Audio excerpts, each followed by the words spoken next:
This is Hockey Unfiltered with Todd Lewis. All right, we got stuff. Let's go. It's going to be a busy couple of hours. Full Sunday schedule of hockey games. As the commissioner says, we have a trade to announce. We'll get into it all coming up over the next couple of hours. Oh, and there is going to be lots of talk and speculation. Coming up, Sean Gentille from Sporting News and the Pittsburgh Post-Gazette with us. Get the latest on the Pittsburgh Penguins, some other Metro issues. Pens had a wild game on Saturday night against the Florida Panthers. Back and forth, whole bunch of scoring. You know, a little controversy too, why not? Pete Blackburn from CBS Sports will join us as well. A whip around the NHL, a primer for the trade deadline that is coming up on Monday afternoon. Scott Burnside, Dallas Stars insider, will join us as well. Talk about the Dallas Stars, who have been playing pretty well. The loss on Saturday to the Winnipeg Jets notwithstanding, but the Stars, who have crept up the standings, seem to be moving in the right direction as we get to the final quarter of the season. Scott Burnside with more on the Stars and the Central and a whole bunch of NHL things as well. And because it is Sunday, it's Stephen Laidlaw, the managing editor of DobberHockey.com, with this week's Fantasy 5. Hashtag Fantasy 5, help for you in your fantasy hockey pool. Yes, we're getting down to the short strokes.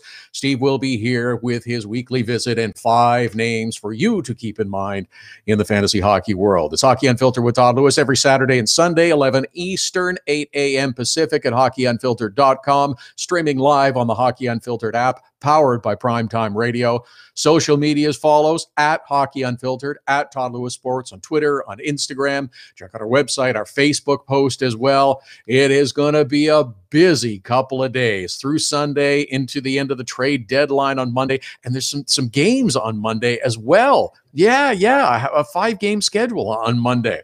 But I mentioned it off the top. Okay, we have a trade.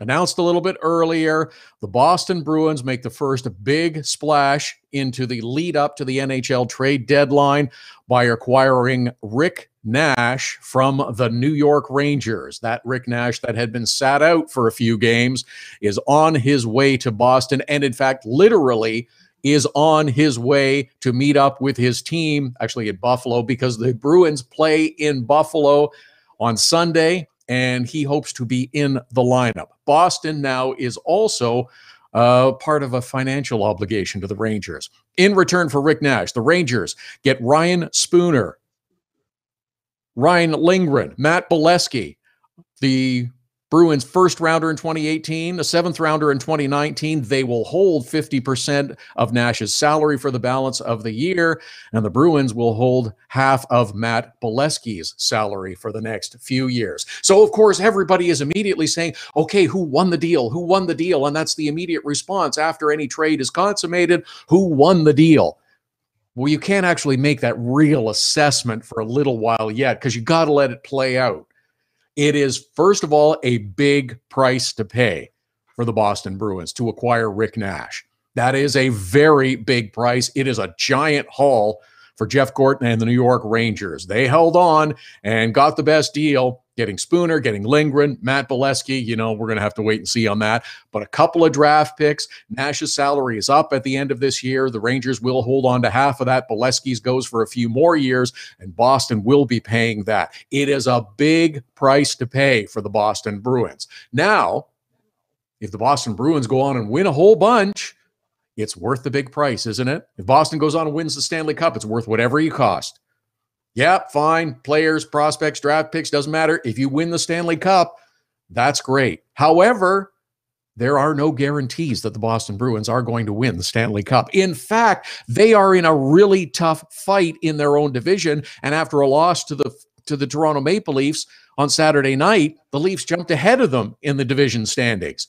That's going to be a fight that they're going to have to deal with going through the final quarter of the season and then into the postseason. Where are they going to wind up being seated? Where are the Boston Bruins going to finish in the Atlantic Division? Are they going to be third? Are they going to be behind the Toronto Maple Leafs? I don't think so.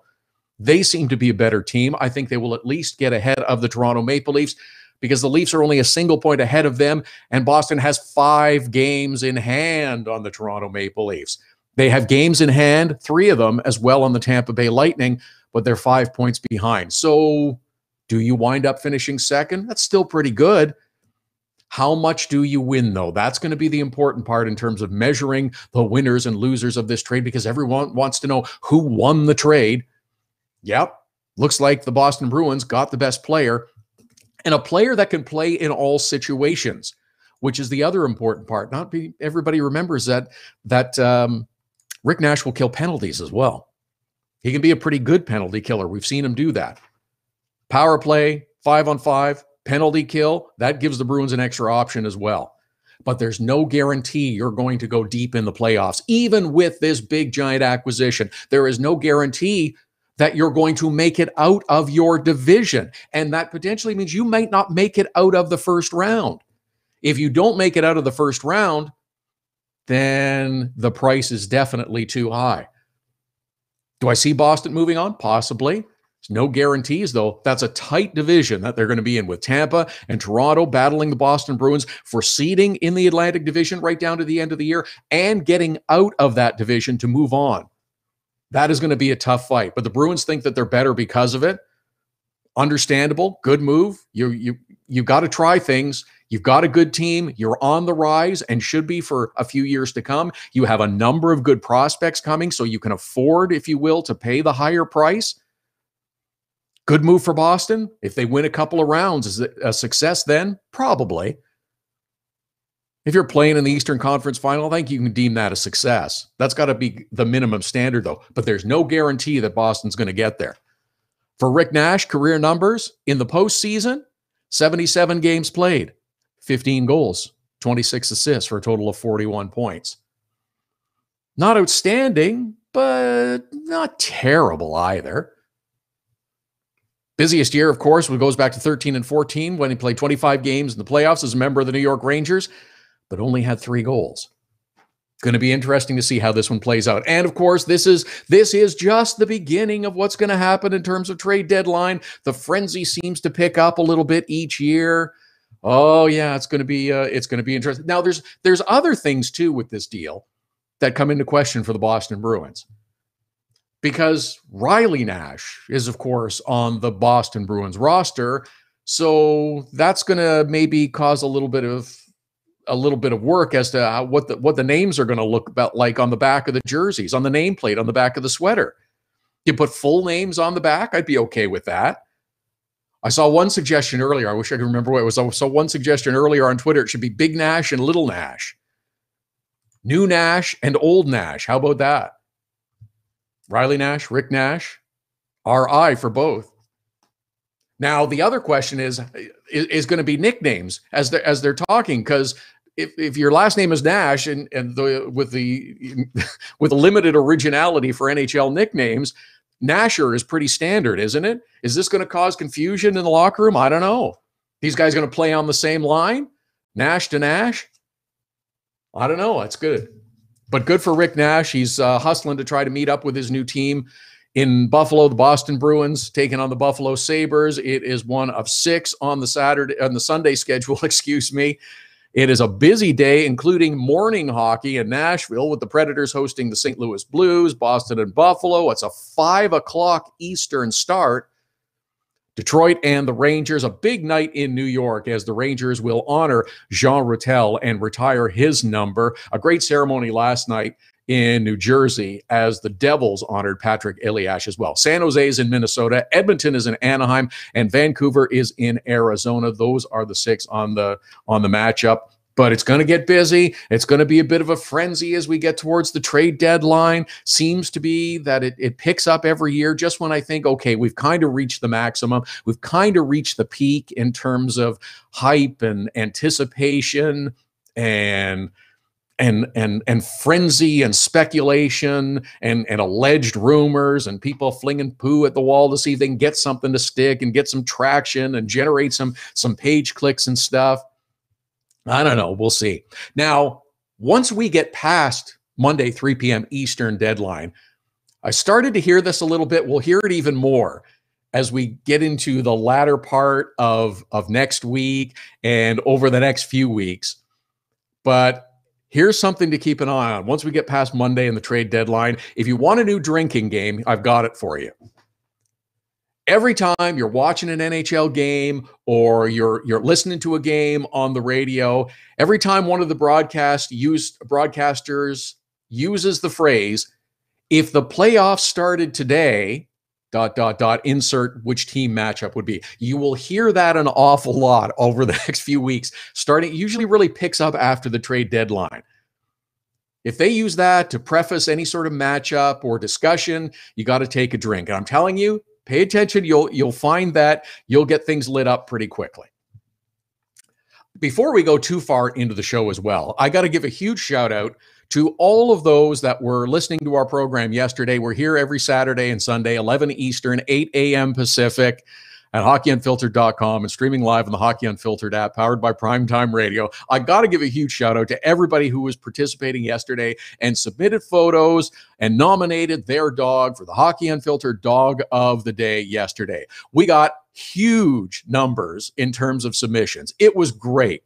We had fantastic photos. It makes it super difficult for us to select a winner every week. It's just something that we like to do, recognize great dogs. We like people to do it. We do it every Saturday. So if you were not the winner yesterday, we're sorry, but please stick with us for the balance of the year. It's something that we do every Saturday. It gets harder and harder to pick a winner as we go on, but it was a lot of fun yesterday. So thank you. Do it again every Saturday. Hashtag is HU Dog of the Day. But great stories on Saturday as well. In addition to the one that popped up this morning with the Rick Nash trade to Boston, Spooner, Lindgren, Bolesky, and Picks going the other direction to the New York Rangers. There were great stories on Saturday with some of the games as well. We had the return of Jeff Carter after missing more than half the season after that serious leg laceration injury that required surgery. We had the Jonathan Drouin and Mikhail Sergachev Bowl in Buffalo. Those two players that were traded for each other during the offseason. It was great. Toronto and Boston, potential first-round matchup. Could be the Leafs jump ahead of the Boston Bruins after coming up with a victory in their game. There was some really good games yesterday. Central Division, good tilt between the Winnipeg Jets and the Dallas Stars. Boy, that Winnipeg team is good. If you haven't seen them play too much this season, they kind of get the short shrift because they're in Winnipeg and they're in the Central Time Zone. If you haven't watched Winnipeg play too much, now that Mark Scheifele is back and healthy, they are a good team. Michael Hutchinson played in goal, giving Connor Hellebuck a break. He's got to have a little bit of break going down the stretch, but he's been sensational this year. The defense is good. Mark Scheifele, what a player. Watch the Winnipeg Jets play. They beat the Dallas Stars on Saturday. As I mentioned, Patrick Elias had his number 26 retired by the New Jersey Devils. Great ceremony, great pregame ceremony. Oh, it was a lot of fun. There were a lot of players that were sat out because of potential trades. Thomas Plekanec, Evander Kane, Ian Cole, Patrick Maroon. You know that Nash has been sitting out for a couple of games, and it got me thinking too. I'm wondering, do we need to look at whether teams should or shouldn't be able to do this? Sitting out a player to protect your asset. I get the thinking that the team doesn't want the risk of that player becoming injured, but aren't you also under some sort of obligation to ice the best team possible? Isn't that part of the competition, the competitive balance, and the integrity of the game? Aren't you under the obligation to ice the best team possible? Do you allow teams to sit out a player the day before the deadline, your last game before the deadline, if you're making a deal? I think it's something that we need to think about.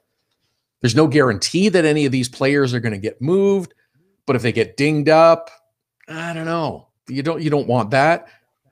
If you miss the All-Star game because you want to deal with a nagging injury, you have to serve 1-game suspension. Isn't this kind of a similar sort of thing? Like you're allowing teams to not ice their best lineup. And I find that a bit disconcerting. Not saying more rules are necessarily the way to go, but something to consider going forward.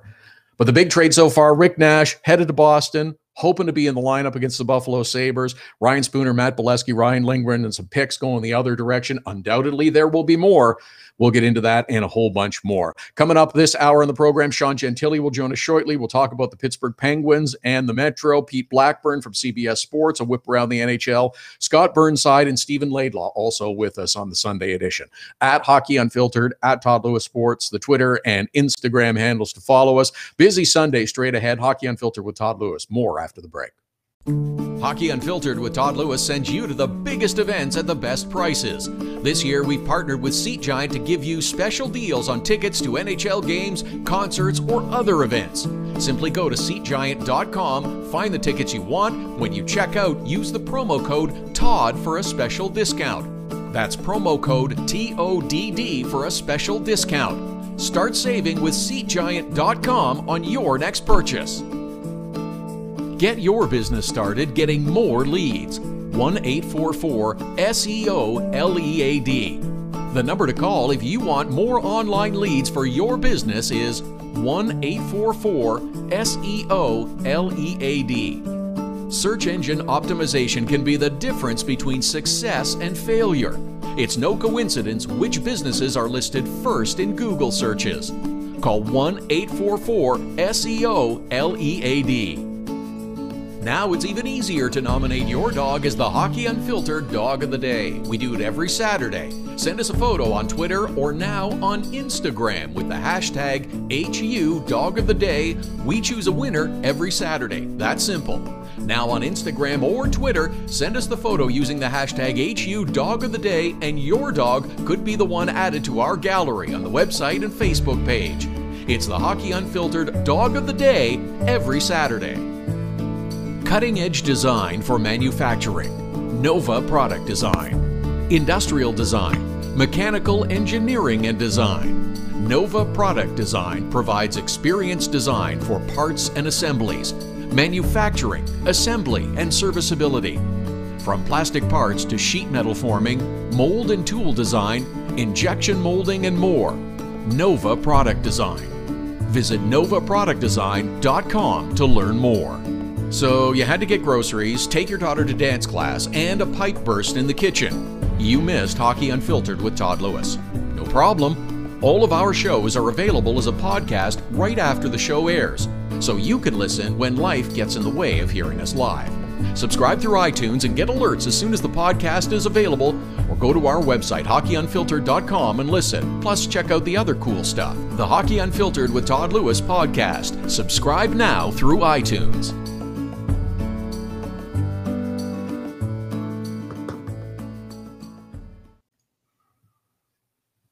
Sunday edition of Hockey Unfiltered with Todd Lewis continues here for a couple of hours of lively hockey talk, and there is plenty to chew on as we get closer and closer to the trade deadline. At Hockey Unfiltered, at Todd Lewis Sports, Twitter and Instagram handles to follow us. The first big trade for Sunday already taken place with Rick Nash going to Boston, Ryan Spooner, Ryan Lindgren, Matt Bolesky, draft picks, and also financial considerations both ways. Big price to pay for the Boston Bruins. But if you win a whole bunch, that price gets a lot more palatable. Going to be interesting to see what else happens as we get towards the deadline. Pittsburgh Penguins have already been active. Sean Gentille covers the Penguins for the Pittsburgh Post-Gazette. You can follow him on Twitter at Sean Gentille. That is with 2 L's in Gentille, and he joins us now. Sean, just because the Nash thing is pretty new, what are your first thoughts on that deal for the Boston Bruins? Big price, but could work out pretty well. Yeah, you got to give the Rangers credit for getting the fabled first round pick, prospect, roster player combo. That's something you hear that teams are looking for, every single year, and it's so rare to see somebody get it. It's funny to see the Rangers pull that off. But yeah, I think you said it. I think you said it best. It's a decently high price, but if the Bruins win, it's really not going to matter. I think it's pretty palatable. That's the unicorn, is it? The prospect and the first round pick? Is that's what everybody's looking for? Now the Pittsburgh Penguins were busy making the big deal themselves, getting Derek Brassard in. I guess they're hoping to have him in the lineup Tuesday when the Devils come to town, but that's a huge get for Pittsburgh too. Oh my gosh, absolutely. It was I think the attitude around here As far as all that was concerned, was that Jim Rutherford was going to have a really, really hard time bringing in Brassard just because of the fact that he makes $5 million against the cap, and the team was essentially capped out. So I think people assumed that, I should say it this way: we've learned better than to count Jim Rutherford out of anything. If there's a way to get something done, he'll usually find it. And I think that was the case with Brassard, who's by any measure, by any way you want to measure it, he's a great number 2 center. And on some teams he's probably a number 1. So the fact that they can slot him in, in the former Jordan Stahl, Nick Bonino slot behind Crosby and Malkin is pretty impressive. It's pretty impressive that they got it done. Well, and it's proven to be a recipe that works for the Pittsburgh Penguins as well, winning back-to-back cups, having the 3 centers, having 3 lines with speed that can score. I mean, Brassard offers you some offensive upside as well, whether it's scoring the goal himself or setting up his line mates. There's enough wingers with talent and speed that you can spread around for 3 lines. So this is going to be the Pittsburgh Penguins wave after wave after wave that we've seen in the postseason. Does this make them the favorite in their division now? I think it does. I really do think it does. Obviously the top 3 lines are going to get the attention, and that's the way it should be. But I will say this: you have Riley Sheahan as the 4th line center. That's where he should be. As good as he had been for the last 2 months or so in that 3rd center role. Now he can just focus on being the best 4th line center in the league. So it's a pretty impressive amount of depth, not just 1 through 3, but really 1 through 4. And I think at this point, that's the main reason you're going to have to think of them as a favorite in that division. Absolutely moving forward.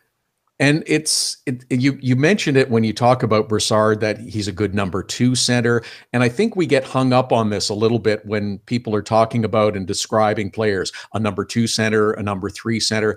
I think a lot of that slotting of players is dependent on what type of team you have and what your expectations for your team are. You're right, Derek Brassard is a number 2 center on some teams, but not a team with the high expectations like the Pittsburgh Penguins. He fits perfectly as a really good 3rd line center that gives a team a legitimate chance to win a Stanley Cup. Oh, right, absolutely. And also, he's a 3rd line center who has Phil Kessel as a 3rd line winger. So, you want to get if you want to get hung up on the labeling thing, yeah, you got to ask yourself, if Derek Brassard and Phil Kessel are on your 3rd line, and potentially Patrick Hornquist also, is that a 3rd line at all? I don't think it is.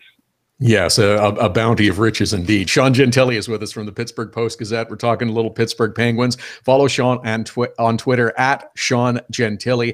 Now, the Penguins lost a wild one on Saturday night to the Florida Panthers. 6-5 was the final score. Panthers get a late goal for the 2nd consecutive game and come away with a victory.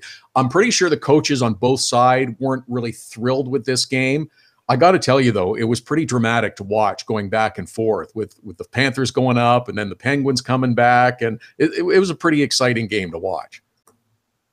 Oh, my gosh. Absolutely. Absolutely. When you have a disallowed goal, and it's the 8th most memorable thing that happens in a late February game, I think I think you've done well for yourself. I think that was time well spent for all of us who were watching that game last night. Absolutely, I think it speaks really to how good the Florida Panthers have been playing. That's a team with some weapons. That's a team that can skate too, and I think we saw that last night. Yeah, they're going to be interesting to see going down the stretch. I think their defense is going to come up and bite them. To give up goals like that, even against a talented team like the Penguins in the game, I think that's something that might burn them in the end. And I got to ask, we're talking about the acquisition of Derek Brassard and the 2nd or 3rd line center. Evgeny Malkin is the hottest player in the National Hockey League. The pace he's on in terms of scoring goals, what is it, like 22 or 23 in the last 21 games or something like that? It's extraordinary.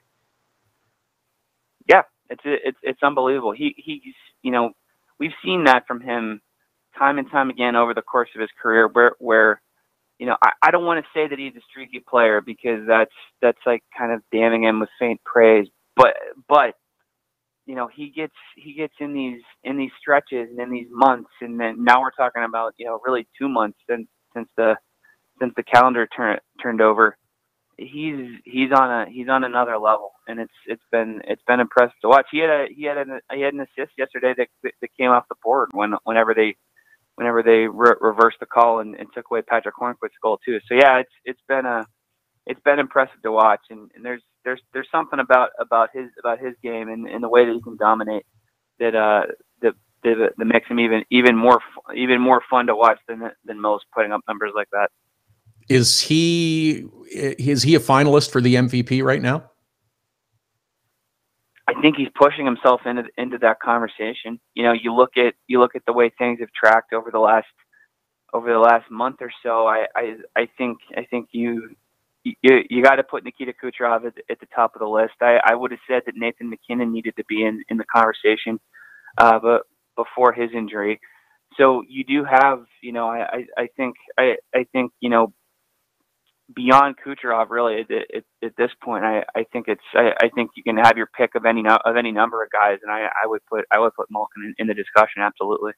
Yeah, just the incredible pace he's been on in terms of scoring and whatever else he has been doing. But it's looking like with the Penguins acquisition of Brassard, I'm interested to see what happens the next 24 hours or so. But it's looking like we could wind up with another Pittsburgh and Washington coming head to head in the postseason. I don't think anybody objects to that. No, not at all. I could watch those teams. I could watch those teams play every single year, and I kind of feel like I have. It's one of those things. It's a fun thing to look forward to. It kind of lets you know that the summer's almost here if the Penguins are beating the Capitals in the postseason. Yeah, I'll sign up for all of that. Absolutely. Yeah, it would be good. Now, the interesting part this year, though, is going to be how the Philadelphia Flyers figure into that mix. I mean, because right now they're in second place in the division, and they have been playing some great hockey as well. So it's nice to have that new bit of flavor that could impact how the standings wind up and the playoff matchups come together in 6 or 7 weeks. Oh, absolutely. This division is always a lot more fun to pay attention to when the Flyers are relevant. So, yeah, that's been good. I think them going out and getting Peter Mrazek was really important. In the wake of Brian Elliott getting hurt like he did. They needed an answer, and the fact that they could go out and add Mrazek really as quickly as they did. That bodes well for them. It was a move that they needed to make, and I'm glad they made it because, like I said, it's always more fun when they're involved. Now, just because we still have time left, is Jim Rutherford done? He's made the big deal. Are we selling him short if we think that he is done? Yeah, I think we need to. You can't assume that he's done until the deadline's passed, and then probably about 45 minutes after that too. he's had some late moves there in the past as well. Yeah, it's I wouldn't be surprised if he did something. Matt Hunwick, who's going to replace Ian, who's replacing Ian Cole in the lineup. He had a rough night back in the lineup last night. So I think it's not out of the realm of possibility that Rutherford adds a depth defenseman to kind of replace what they lost in Ian Cole. I wouldn't be surprised to see that. Sean Gentille covering the Pittsburgh Penguins for the Post-Gazette. At Sean Gentille is how you follow him on Twitter. Good stuff, Sean. Always enjoy it and look forward to doing it again soon. Appreciate it. Oh, Todd, absolutely, man. Anytime. Sean Gentille from the Pittsburgh Post-Gazette. Going to be interesting to see what else Pittsburgh might do leading up to the deadline.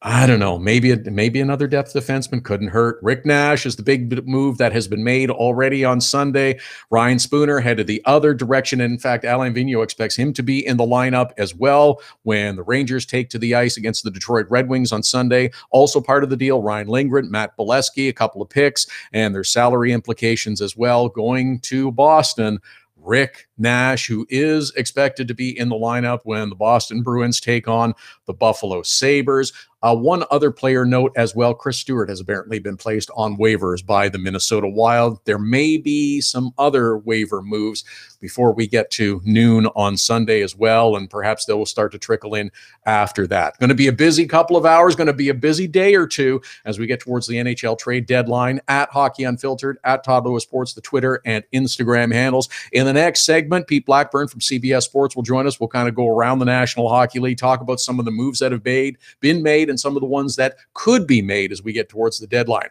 Scott Burnside also coming up, and Stephen Laidlaw, the managing editor of DobberHockey.com, with this week's Fantasy 5, hashtag Fantasy 5, help for you in your fantasy hockey pool. Hockey Unfiltered with Todd Lewis, back after the break.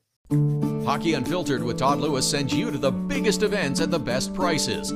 This year, we've partnered with Seat Giant to give you special deals on tickets to NHL games, concerts, or other events. Simply go to SeatGiant.com, find the tickets you want. When you check out, use the promo code TODD for a special discount. That's promo code TODD for a special discount. Start saving with SeatGiant.com on your next purchase. Look, we know it happens. Life gets in the way and sometimes you can't catch the live edition of Hockey Unfiltered with Todd Lewis. But we've made it easy for you to catch up on the show you might have missed. Hockey Unfiltered with Todd Lewis is available as a podcast on iTunes, iHeartRadio, and Blog Talk Radio. You don't want to miss an episode. If you missed the live show, check out the podcast. Don't miss any shows. There's a test coming up later. Subscribe now. Get your business started getting more leads. 1-844-SEO-LEAD. The number to call if you want more online leads for your business is 1-844-SEO-LEAD. Search engine optimization can be the difference between success and failure. It's no coincidence which businesses are listed first in Google searches. Call 1-844-SEO-LEAD. Use the code Get the Savings. Hockey Unfiltered with Todd Lewis listeners save with Seat Giant and the promo code TODD. That's TODD at SeatGiant.com. Just log on to SeatGiant.com to find the best tickets to NHL games, concerts, or whatever you want and save. Use the promo code TODD. That's TODD when you check out and you save. Canadian listeners can save at SeatGiant.ca. That's SeatGiant.com and .ca. Cutting-edge design for manufacturing, Nova Product Design. Industrial design, mechanical engineering and design. Nova Product Design provides experienced design for parts and assemblies, manufacturing, assembly, and serviceability. From plastic parts to sheet metal forming, mold and tool design, injection molding, and more. Nova Product Design. Visit novaproductdesign.com to learn more.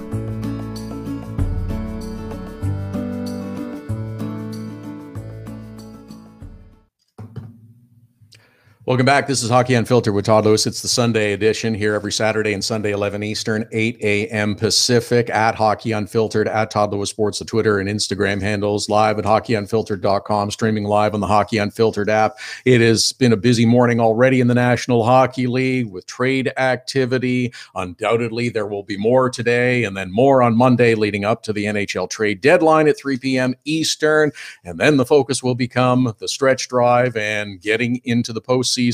Pete Blackburn covers the National Hockey League for CBS Sports. You can follow him on Twitter at Pete Blackburn, and he joins us now. Okay, Pete, give us your thoughts on the deal that has taken place early today. It's a big price for the Boston Bruins, seems to be the consensus. But, you know, if they win a whole bunch, then that price seems to be not so bad. Yeah, I think you have to give up a lot to get a lot. And I think Rick Nash is one of the biggest pieces that'll move at this deadline. So I don't hate the deal. I mean, Ryan Spooner has been good for the Bruins this year, but I mean, he's a piece that I think is expendable. And I think, Rick Nash is an established piece. He's a good veteran. He can score. He can provide that offensive explosion that you need. And I think I like the deal. I honestly do. And it's interesting because, I'm interested to see where he slots in and see how they use him and how he fits in with how they've been playing this year. So, but I do like the deal. I don't think that I think every team has to overpay. So, I won't say that they didn't overpay, but I think that, it's kind of on par with what you expect. Yeah, the prices are at a premium at this time of year. We understand that. And if you're going to be successful, sometimes you have to take chances and pay a lot to get something because there's no guarantee. The good part for the Bruins is they do have a pretty good pipeline of prospects that are coming through their system. So even if Rick Nash doesn't re-sign long term, and I think you have to approach it that way, that he's there for the balance of this season, and there's no guarantee to anything beyond. And there's also no guarantee they're going to even make it out of their division because Toronto and Tampa Bay are going to be really tough to get past to move on to the Eastern Conference Final.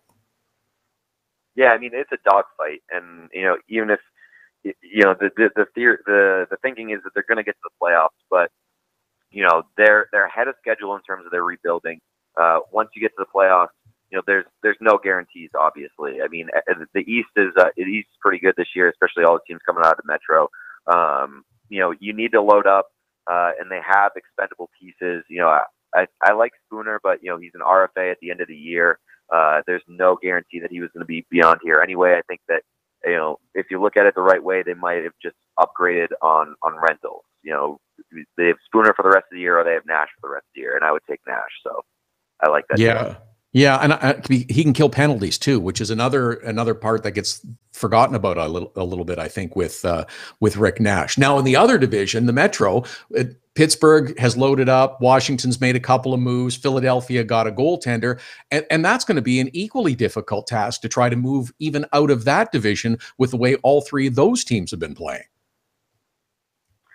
Yeah, no, I agree. I mean, I love the Burnside deal for Pittsburgh. I mean, I think the biggest thing that you get mid-season if you're trying to make a playoff push is, to bolster your third line. And, I love the Burnside deal.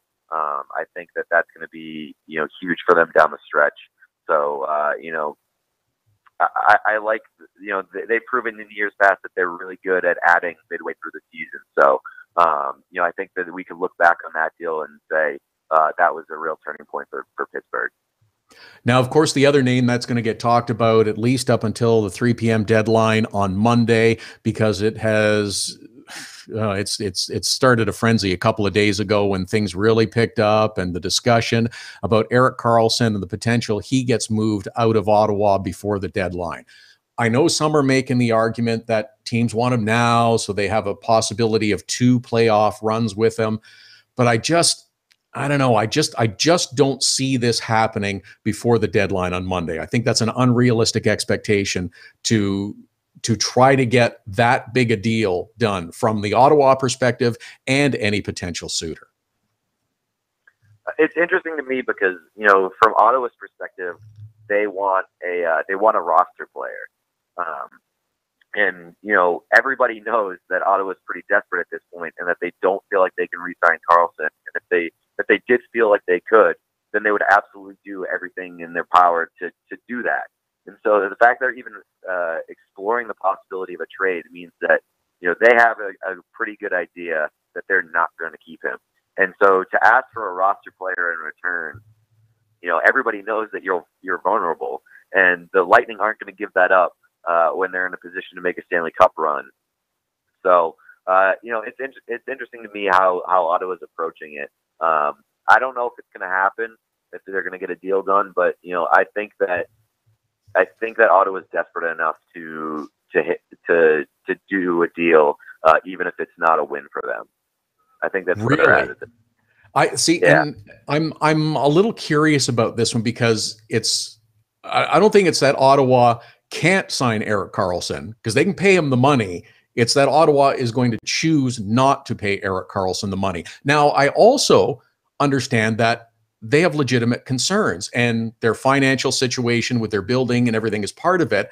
But here's a guy who's also had 2 significant surgeries, isn't the player that he was a year ago this year. Now, you expect there would be some improvement next year, but what is the prognosis for Erik Karlsson going forward that you're going to have to offer a 6, 7, 8 year deal at least $10 million a year?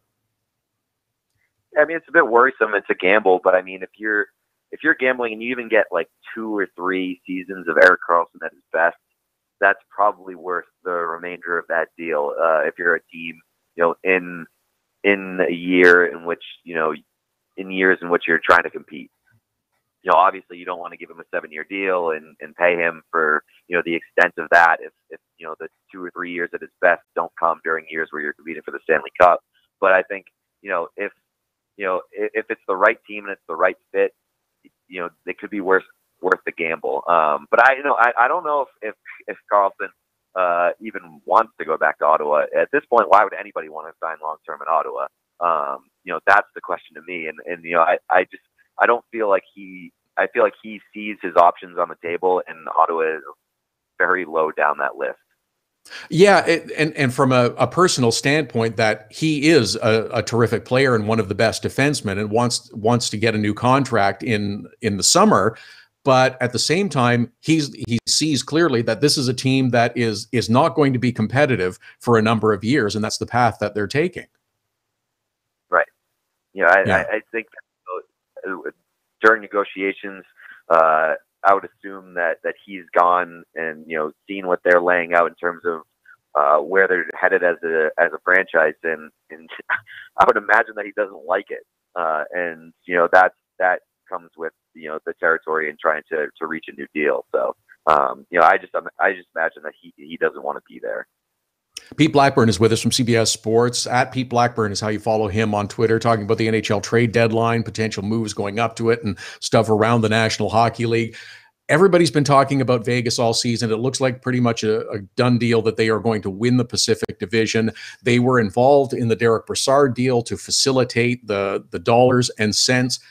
Does Vegas do anything, and are they really going to make a significant run and attempt to win a Stanley Cup in their first year in the league?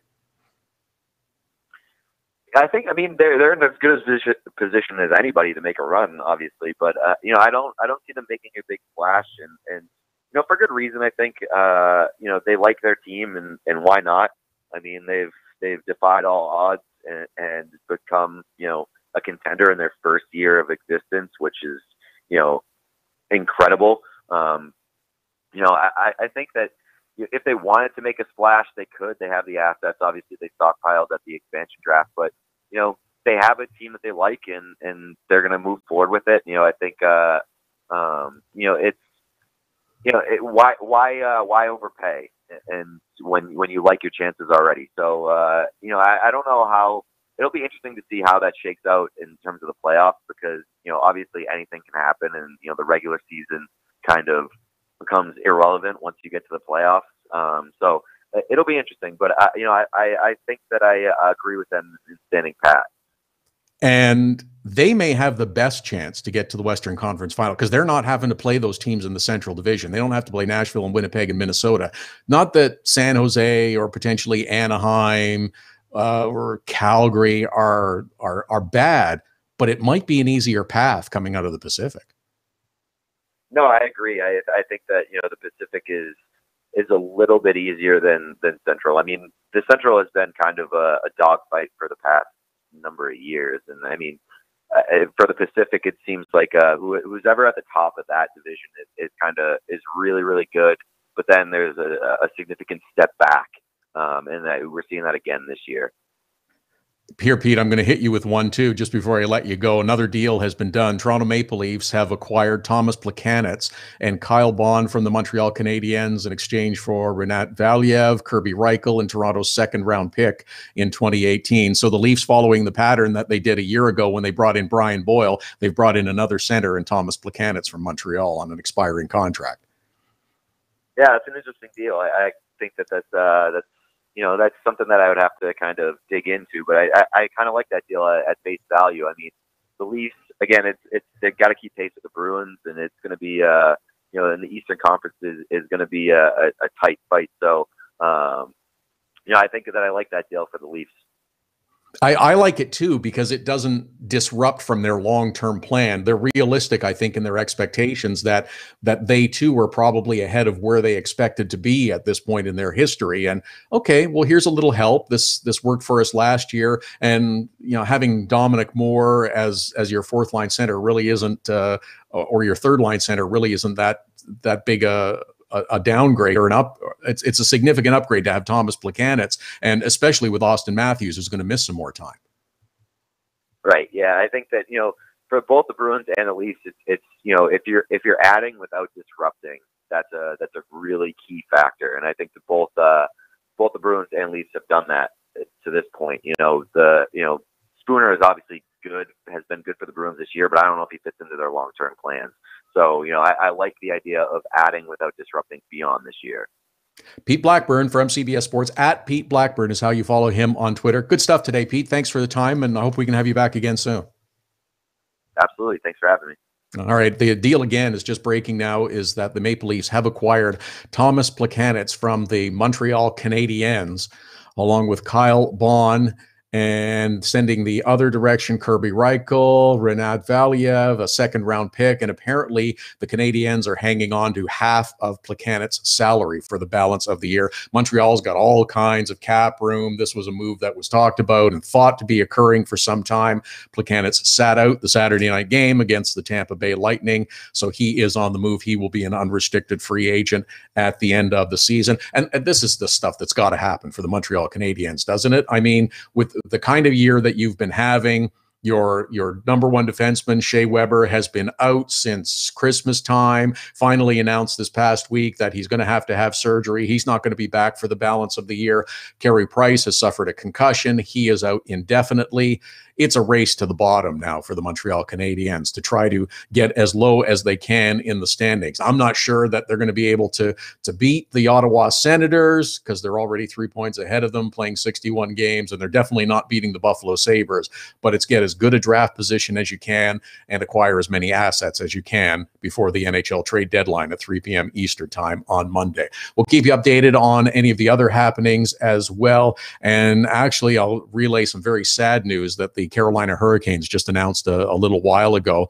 The statement from the Carolina Hurricanes franchise is the thoughts and prayers of the entire Hurricanes organization are with Jordan and Heather Stahl on the loss of their infant daughter, Hannah. We ask that you please respect their family's privacy at this time. We do, and we offer our deepest sympathies to Jordan and Heather Stahl. Hockey Unfiltered with Todd Lewis. Back with more after the break. So you had to get groceries, take your daughter to dance class, and a pipe burst in the kitchen. You missed Hockey Unfiltered with Todd Lewis. No problem. All of our shows are available as a podcast right after the show airs, so you can listen when life gets in the way of hearing us live. Subscribe through iTunes and get alerts as soon as the podcast is available, or go to our website, hockeyunfiltered.com, and listen. Plus, check out the other cool stuff. The Hockey Unfiltered with Todd Lewis podcast. Subscribe now through iTunes. Get your business started getting more leads. 1-844-SEO-LEAD. The number to call if you want more online leads for your business is 1-844-SEO-LEAD. Search engine optimization can be the difference between success and failure. It's no coincidence which businesses are listed first in Google searches. Call 1-844-SEO-LEAD. Hockey Unfiltered with Todd Lewis sends you to the biggest events at the best prices. This year, we've partnered with Seat Giant to give you special deals on tickets to NHL games, concerts, or other events. Simply go to SeatGiant.com, find the tickets you want. When you check out, use the promo code TODD for a special discount. That's promo code TODD for a special discount. Start saving with SeatGiant.com on your next purchase. Nova Product Design is designed for manufacturing. Nova Product Design can get the job done with mechanical and industrial design. Nova Product Design is also fully functional for laser cutting, water jet cutting, plating, coatings, and more.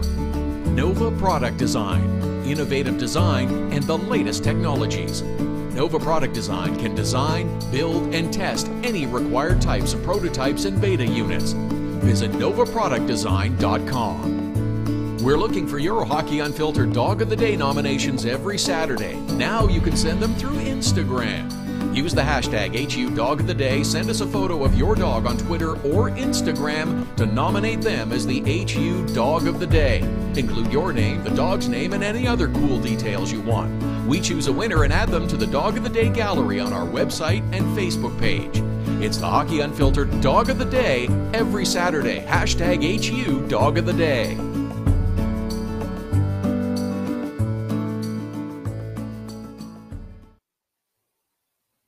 Hockey Unfiltered with Todd Lewis. It's the Sunday edition. We're here every Saturday and Sunday, 11 Eastern, 8 a.m. Pacific, live at hockeyunfiltered.com, streaming live on the Hockey Unfiltered app, live on Facebook, on Periscope, on YouTube, live, all powered by Primetime Radio. Don't forget you can subscribe to our podcast as well through iTunes, through iHeartRadio. They're available on our website and through the Hockey Unfiltered app. That, of course, includes our Little Saturday podcast. They drop on Wednesday afternoon, just a little midweek hockey talk. It's a bit of weekend in the middle of the week. That's what we call the Little Saturday podcast that hit on Wednesday afternoon.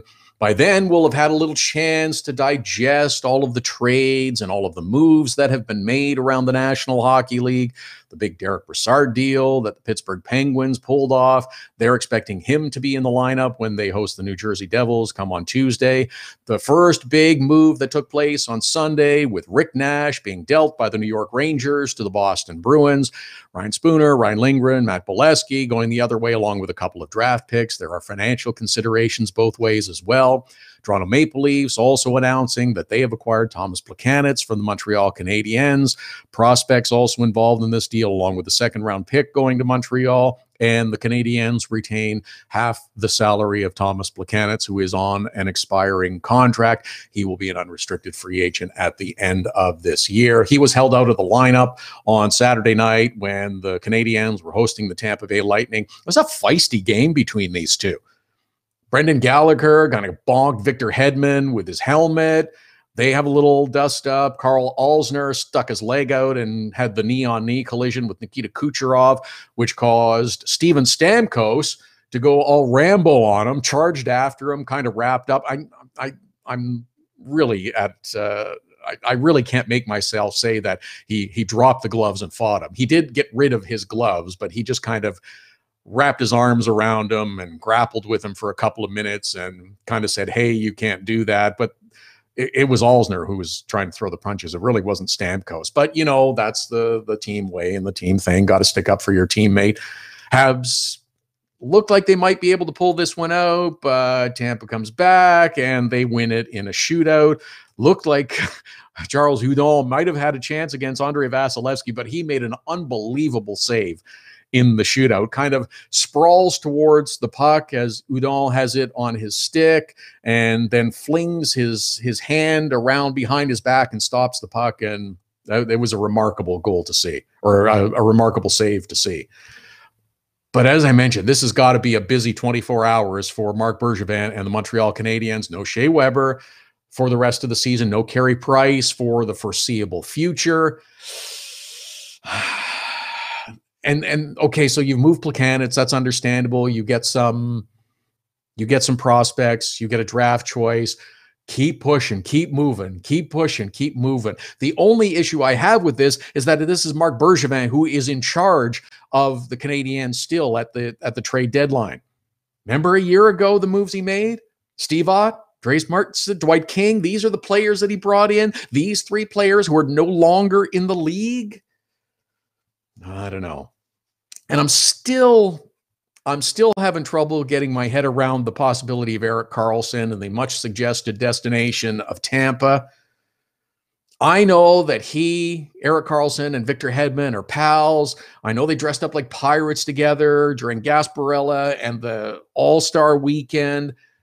But general manager Steve Yzerman says, look, I'm not interested in disrupting my roster in moving forward. The suggestions of 2, 3, 4, 5, 6 pieces going back the other direction, I don't think that that's a realistic expectation. Suggestions of another 3-way, okay, I guess it could happen. And maybe that's what we're going to call this, is the year of the 3-way. Because it happened with Ottawa when they acquired Matt Duchene through the Colorado Avalanche, who brought in the Nashville Predators so that they could get Kyle Turris and some other pieces moved each way. That's what was necessary with Derek Brassard to find his destination with the Pittsburgh Penguins, is that they had to have a three-way with the Vegas Golden Knights and the Penguins.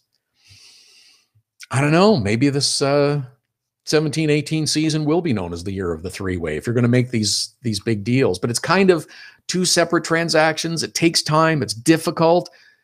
And if you're the Ottawa Senators, and I understand that you're kind of realistic about your expectations for this year and the next few years coming up. We talked about this a little bit on yesterday's show, that they realize they're not good enough. Everything went absolutely as well as it possibly could last year. It was a movie of the week, just how it all came together, the success that they managed to have. And everybody keeps harping on the point, oh, they were just a single goal away from going to the Stanley Cup final in double overtime against the Pittsburgh Penguins.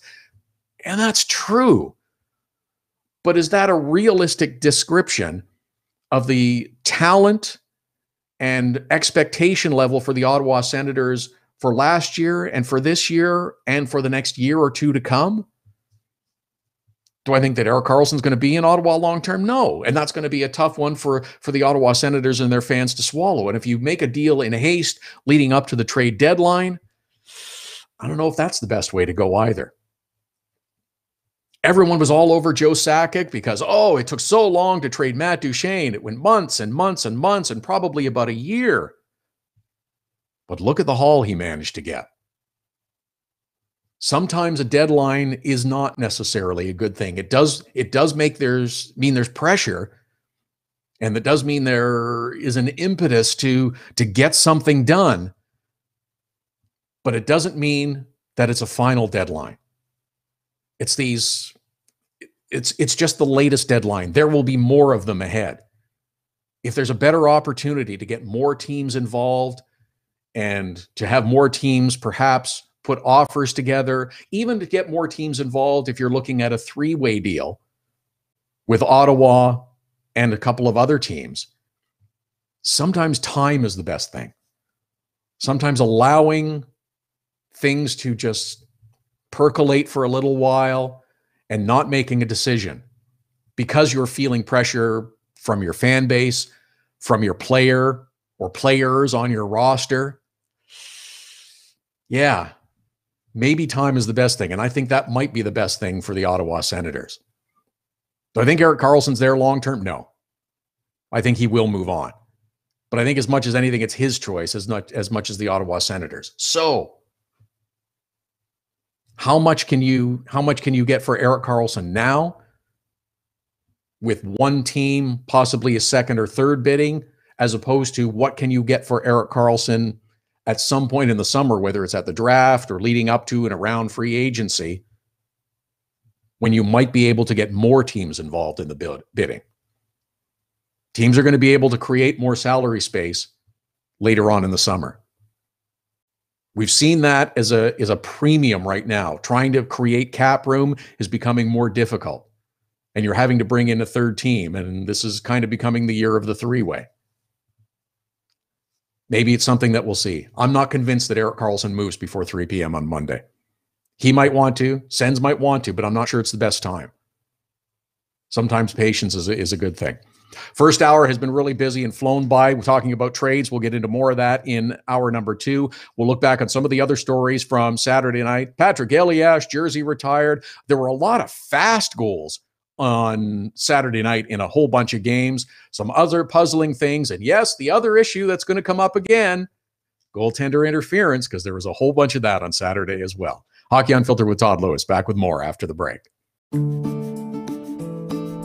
The best way to get set for the busy Saturday night of hockey is with Hockey Primetime. Beginning at 5 p.m. Eastern, host Connor McKenna whips you around the league for the latest stories and info leading up to the early game starts. Plus, he'll give his own spin on the biggest stories in the National Hockey League. Hockey Primetime with Connor McKenna. Sometimes serious, sometimes a little goofy, but always interesting. Listen live at hockeyprimetime.com, 5 p.m. Eastern every Saturday. Creativity and innovation are the hallmarks of Nova Product Design. Whether it's mechanical or industrial, cutting-edge technology and a commitment to excellence make Nova Product Design the company to choose. Prototypes and beta units are a Novo Product Design specialty. Striving for revolutionary new ideas and methods keep Nova Product Design at the forefront of innovation.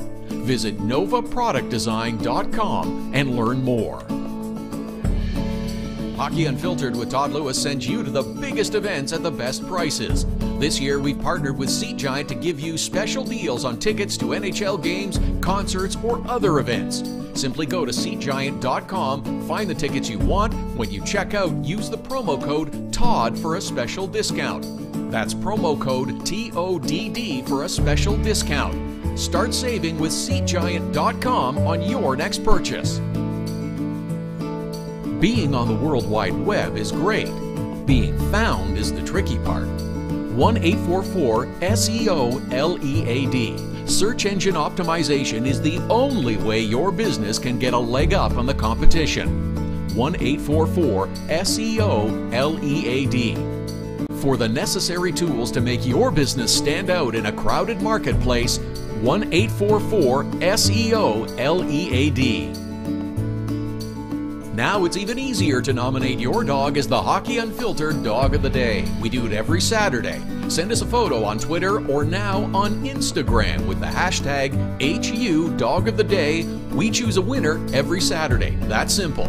Now on Instagram or Twitter, send us the photo using the hashtag HU Dog of the Day, and your dog could be the one added to our gallery on the website and Facebook page. It's the Hockey Unfiltered Dog of the Day every Saturday.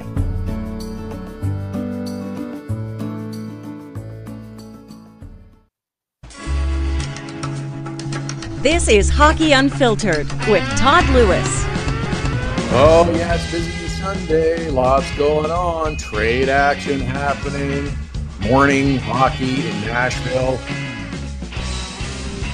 I haven't seen a feed, but is there a security camera or something from outside Bridgestone that they're watching the parade of people just going right from Tootsie's into the game from last night, do you think? Or Honky Tonk Central just walking up the street? Do you think that's probably happening?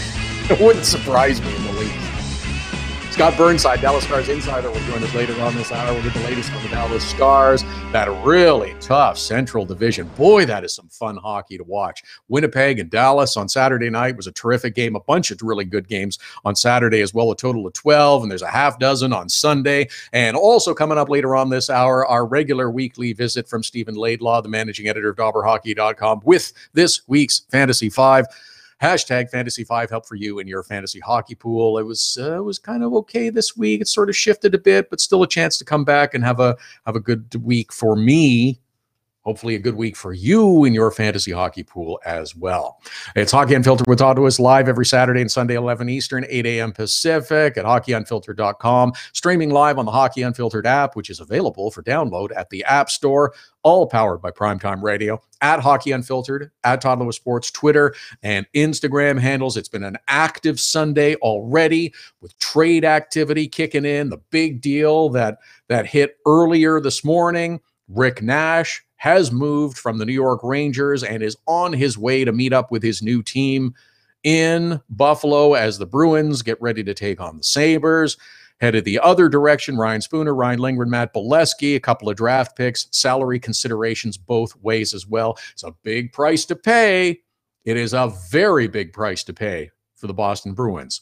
And no guarantee that they're making it out of their division in the postseason. In fact, there's no guarantee they're making it out of the first round. Everybody talks about the first round of the playoffs being the most exciting, the most dramatic, because there's upsets and things happen. Best of 7 series, first team to 4 gets the victory, and that could happen, and you've paid a big price. For Boston, though, it's probably a risk worth taking. Tight division, they could finish second. There's still a chance that they could finish third. They could finish first. Take the chance. Try to have a big run. You're probably ahead of where you expected to be in terms of your retooling of the roster. You have a good line of prospects coming. You get an experienced veteran and one that will kill penalties as well as play 5-on-5 and on the power play. The big decision and thing to figure out is probably going to be for the equipment managers and how they're going to manage the sweaters. Because you got Riley Nash and you got Rick Nash on the same team now. Put them on the same line. Put full names on the back. You can't put nicknames on because they'll both be yelling Nasher. I mean, is the puck going to the left or going to the right? That's going to be the most confusing thing and difficult thing. Ryan Spooner also on his way to Madison Square Garden and hopefully in the lineup for the New York Rangers as they have a contest on Sunday night hosting the Detroit Red Wings on the night that they will retire Jean Rattel's number and honor him at Madison Square Garden. Long overdue. Good for them. But good action on Saturday as well. I'm excited to see what happens next in terms of trades leading up to the deadline. Thomas Plekanec has been sent to the Toronto Maple Leafs as well. Prospects the other way. Habs are paying half of his salary for the balance of the year. A lot of fast goals on Saturday night. So I'm watching the games on Saturday. Look at the score sheets. How many games had a quick goal? Philly and Ottawa, 28 seconds in. Ivan Provorov scores. Colorado at Calgary, 18 seconds in. Michael Frolik has the goal, put the Flames up 1-0. Buffalo at Washington, 50 seconds in. Evgeny Kuznetsov, Caps are up 1-0. Edmonton and LA, 50 seconds in. The winner, though, Tyler Pitlick of the Dallas Stars, 10 seconds into the game. Dallas is up 1-0. Wow. Wow. Pretty cool. And it's funny, though, that you have 5 games out of the 12 that you have a real fast goal like that. I don't know. But it was fun, lots of action. Now, the trade deadline is the next marker that everyone's kind of focused on. 3 p.m., Monday afternoon, what's going to happen?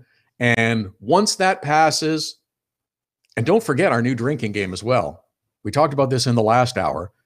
Once we get past the trade deadline, you'll hear much more of this. Every time on a game broadcast for television or radio to discuss a matchup or discuss a game or as any part of a discussion starts the sentence with, if the playoffs started today, if that's the preface, take a drink. You'll find out that you'll get quickly lit up on any given night. But the next topic of discussion is going to be goaltender interference, because there were a bunch of incidents about it again on Saturday night. GM's meetings are coming up in March in Florida. It is item 1 through 50 on the agenda. And a couple of things on Saturday night after watching, I'm still puzzled. It's going to be front and center, and until this gets discussed, until something happens, then all we're going to have is confusion. Here's some things that got to me on Saturday night. Game between the Penguins and the Panthers. Great game. Really dramatic, back and forth. Florida ends up winning it with a late goal. Patrick Hornquist looked like he had brought the Pens within a single goal. Challenge initiated by Florida. That Hornquist interfered with Roberto Luongo and pushed his pad and the puck over the goal line. I get that rule. If the goaltender has covered the puck and stopped the puck from proceeding into the net, you can't push him and the pad and the puck into the net. I get that. Except it looked like Hornquist was smacking at the puck that was not covered and sealed by Roberto Luongo. Another contest between the Oilers and the Kings. LA trying to tie the game in the late going. They have a look to make sure that the puck has crossed the line. It's a good goal. Todd McLellan challenges, goalie interference. Goal is overturned. It's a bit goofy, but the system did work right here. We've talked about this before with our friend Josh Smith. This is the correct sequence of events. But these two situations were different, but both had the same result. And that's the puzzling part. It looked like Hornquist was hitting the puck. He wasn't pushing the goaltender across the line. And last night in the Bruins and Maple Leafs game, minute and a half remaining, scores tied at 3. Looks like each team is going to get a point. Ron Hainsey sends a shot in on goal, and that puts the Leafs on top. Hold on.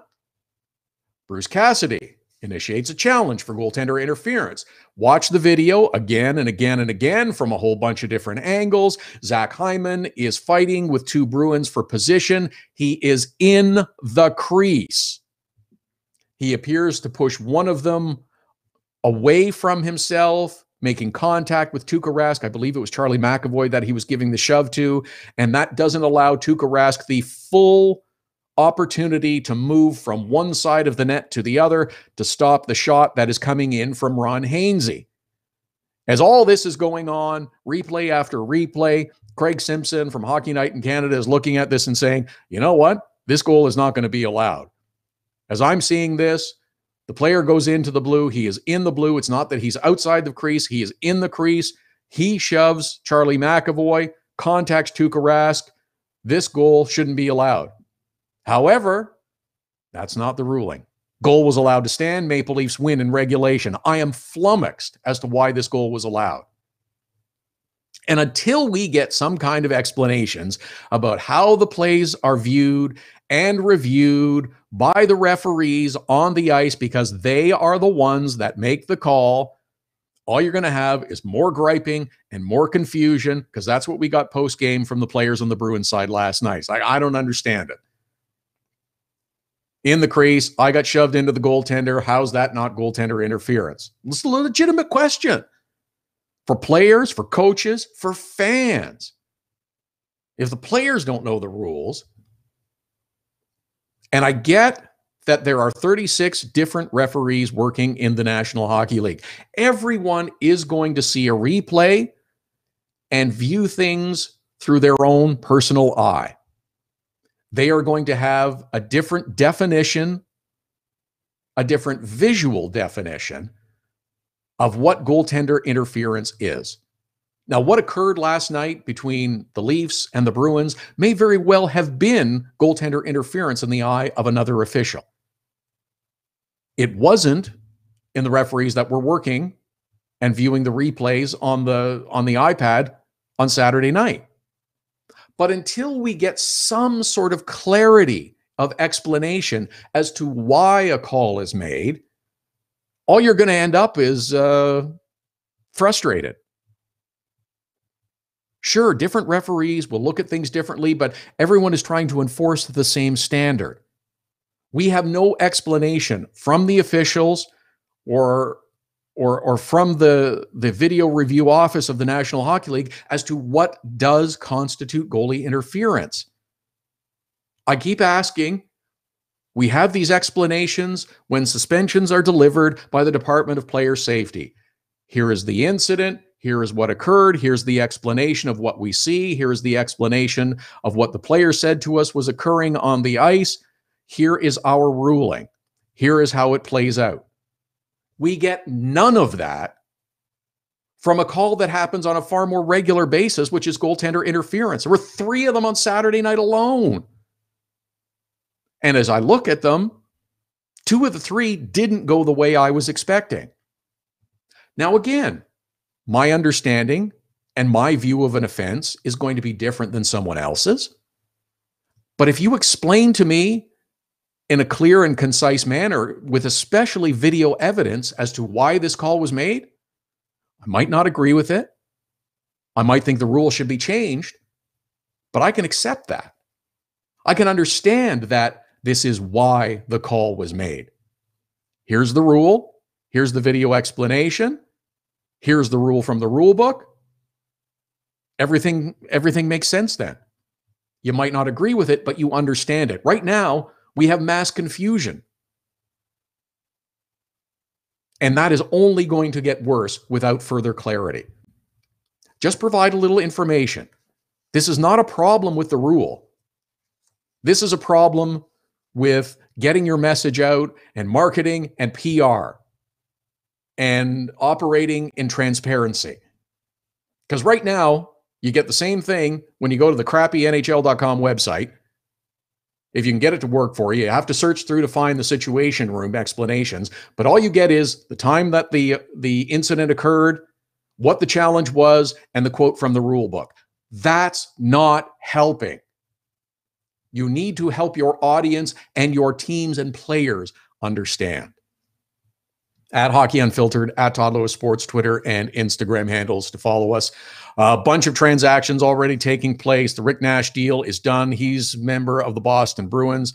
Ryan Spooner, Matt Bolesky, and others going the other way. Thomas Plekanec is on his way to the Toronto Maple Leafs from the Montreal Canadiens. A number of players on waivers today as well. Peter Holland has been placed on waivers by the Rangers. Chris Breen by the Boston Bruins. Paul Postma. UC Jokinen by the Columbus Blue Jackets. Cody Goldbuff by Calgary. Lance Boma by Chicago. Chris Stewart from Minnesota. Alex Burrows of the Ottawa Senators, all on waivers today.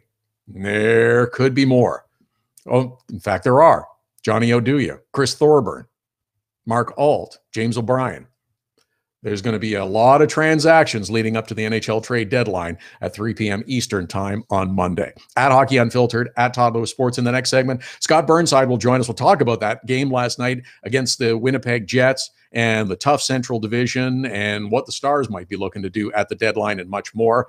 At Hockey Unfiltered, at Todd Lewis Sports, and also, of course, Stephen Laidlaw, the managing editor of DobberHockey.com, coming up. Back with much more, including Scott Burnside from the Dallas Stars right after the break.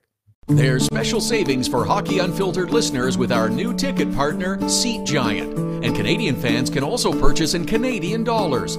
Go to SeatGiant.ca, find the tickets you're looking for. Doesn't matter if it's NHL games, concerts, or any other event. You get a special discount with the promo code TODD. That's Todd with 2 Ds. Just enter the code, get the discount, you save. That's simple. Save on your next ticket purchase with Hockey Unfiltered and Seat Giant. The best way to get set for the busy Saturday night of hockey is with Hockey Primetime. Beginning at 5 p.m. Eastern, host Connor McKenna whips you around the league for the latest stories and info leading up to the early game starts.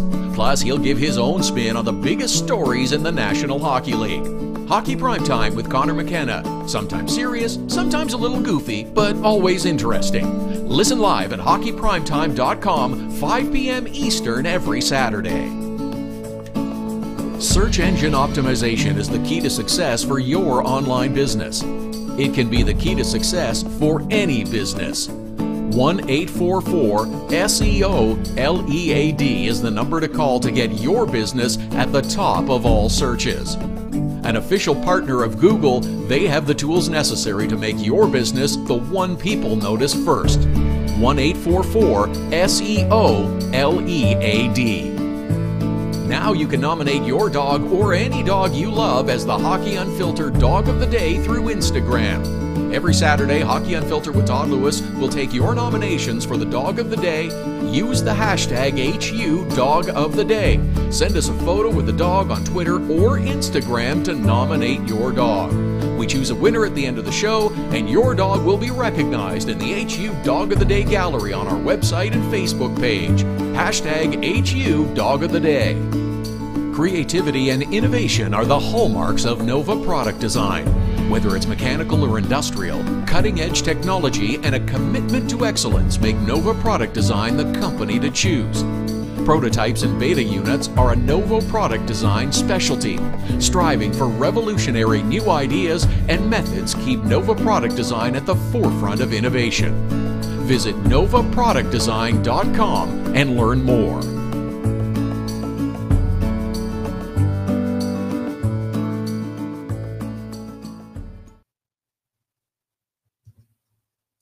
Welcome back. This is Hockey Unfiltered with Todd Lewis. It's the Sunday edition here every Saturday and Sunday, 11 Eastern, 8 a.m. Pacific, at Hockey Unfiltered, at Todd Lewis Sports, the Twitter and Instagram handles to follow us. Been a busy day so far in the National Hockey League. There will be more movement in terms of players over the next 24 hours or so, all in advance of the NHL trade deadline, 3 p.m. Eastern. Oh, yeah, going to be interesting to see what happens. Rick Nash has been moved from the Rangers to the Boston Bruins. Thomas Plekanec has been moved from the Canadiens to the Toronto Maple Leafs, and there is more on the way. Lots of players on waivers as well. We'll run them all down as we continue through this hour. Last night on Saturday, it was the Dallas Stars opening a homestand against the Winnipeg Jets. Scott Burnside is the Stars insider. You can follow him on Twitter at @OvertimeScottB. And he joins us on the line now. Scott, it looked like a really good start for the Stars. 10 seconds in, they get the goal, go up 1-0 on the Winnipeg Jets, but the end result wasn't so good. It's not the best way you want to start a homestand, but you see how tough the competition is in that Central Division. Well, yeah, and it was an interesting game on many fronts. The Stars had not played Winnipeg since the first week of November, and they lost twice to the Jets, then 5-2 and 4-1, and really were not a close. they were not close in those games. And I think, the narrative going into Saturday night's game in Dallas was, okay, let's see how close that gap is now, and let's see how close the Stars are to those elite teams in the Central Division. They played pretty well against St. Louis and Nashville the last couple of times they played them, Minnesota as well. But as you point out, it's funny, the Stars have struggled mightily to get off to good starts in games. So their first period has been woeful. Of course, last night they scored 10 seconds in. Tyler Pitlick off a terrific face-off win by Radek Faksa. And really for the first period, it looked like a game the Stars had mapped out, but a couple of mental errors, a few breakdowns, and all of a sudden Winnipeg had poured 5 goals past the Stars in the second period, chasing Kari Lehtinen after the 4th goal. And the score at the end, Alexander Radulov scored in the last minute. But really, it was not a close game. So 3 times now, the Winnipeg Jets have really owned the Dallas Stars. And Mark Nafat said after the game, this is part of the education of this group in Dallas. Is you have to learn. The hard lesson they learned last night is that they aren't close, and that there's a lot of work left to be done. Now, if you're a pessimist, that's a bad thing. But if you're a glass half full person, Stars wake up still in a playoff spot in the Western Conference, and still really the masters of their own destiny as they move forward. But certainly it was a sobering outcome. And again, for me, I just think you watch Nashville and Winnipeg, and with all due respect to Las Vegas, I mean, their season is tremendous. I still think Nashville and Winnipeg are the cream of the Western Conference in terms of teams that that are built to go the distance in the Western Conference. And Winnipeg showed again last night why they're in that higher bracket. I agree with you. I think the path to the Western Conference final is easier in the Pacific Division than it will be through the Central Division. To your point, though, about the Stars and using this as a learning experience, that's the way the Stars season has struck me. Going back to the very beginning, there were a lot of line juggling and different combinations used. It seemed to settle in. Ben Bishop got more comfortable. Kari Lehtinen had himself a pretty good season, last night being more of an anomaly than anything else. But this is a team that has moved and taken significant strides since the start of the year, and should be peaking at the right time when we finish the regular season in another 20 games. Yeah, I think that certainly that's the theory, and this is a real. These final 20 games are going to be, I guess, as they are for all of the teams that are not locked into playoff spots, and really there are probably only 5 or 6 teams in the NHL as a whole that you can really sort of you pencil them in, whether it's Tampa, Boston, Toronto, Nashville, Winnipeg, Vegas. There is a great other group that is still trying to separate themselves from the pack and create an identity that will assure them a spot in the top 8 in either of the conferences. And Dallas is no different than that. And they're a much different team, certainly than last year. That goes without saying. And they're a much different team than they were in the first 20 or 25 games of this season. Going into last night's game, they were 4th overall in goals allowed per game. And that, of course, is a dramatic change from last year, and a dramatic change really from the first quarter of the season. And that, that speaks to the goaltending. And as you noted, both Ben Bishop and Kari Lehtinen have been very good for the most part. Kari Lehtinen might be the surprise of the season for the Stars. He'd won 6 in a row, and I think 8 of 9 going into last night, and just been tremendous, often playing back-to-backs and in difficult circumstances. But both goaltenders have been very good, and the team defense has been very good in front of them. So, but again, the offense has been a bit hit and miss over the last 5 or 6 or 7 games. Jamie Benn's struggling a little bit in terms of he's been moved back to center as Ken Hitchcock tries to find a balance for this team, especially against heavy center deep Western Conference teams. So he's broken up the big line of Jamie Benn, Tyler Seguin, and Alexander Radulov over the last 4 or 5 games. So these are challenges for these players, and the offense has gone a bit dry. The power play, Ken Hitchcock very critical of the power play after the game last night, saying it's just everything is too slow on all fronts of the power play. And especially the Stars have a heavy road schedule to close out the regular season. They're going to need to win special teams battles, and they're going to need the power play to be better than it has been. And so that's something I know that they're going to be working on in the coming days as they have this 4 more games on this 5-game homestand. Is because this is the hot topic for the next 24 hours or so, is that an area that Jim Nill might be focused on as we get towards the NHL trade deadline, is adding speed to that lineup? Because there's times when you watch the Dallas Stars play that they look plenty fast enough, but there's other times that you think, oh yeah, to your point, maybe they're a little extra speed could help the lineup. Yeah, I don't know whether it's speed so much or whether it's finish, and certainly I think in a perfect world, if you didn't have to mortgage too much of your future, Jim Nill might look at bringing in a top 6 winger, someone who could finish, and the names everyone knows, Max Pacioretty is familiar with Alexander Radulov, but I do know Jim Nill's been very consistent in what he said about. He's not particularly interested in a straight-on rental. Believes that is a bad investment in terms of the asking price. And we saw what Rick Nash yielded going out of New York, and you see Thomas Plekanec, and so it's not. It's a high risk and potentially low reward for the straight rental. And also, Jim Nill's done a nice job here in building some assets down in the American Hockey League. He's got Miro Heiskanen, the number 3 pick from last year in Finland, just coming off his Olympic experience there.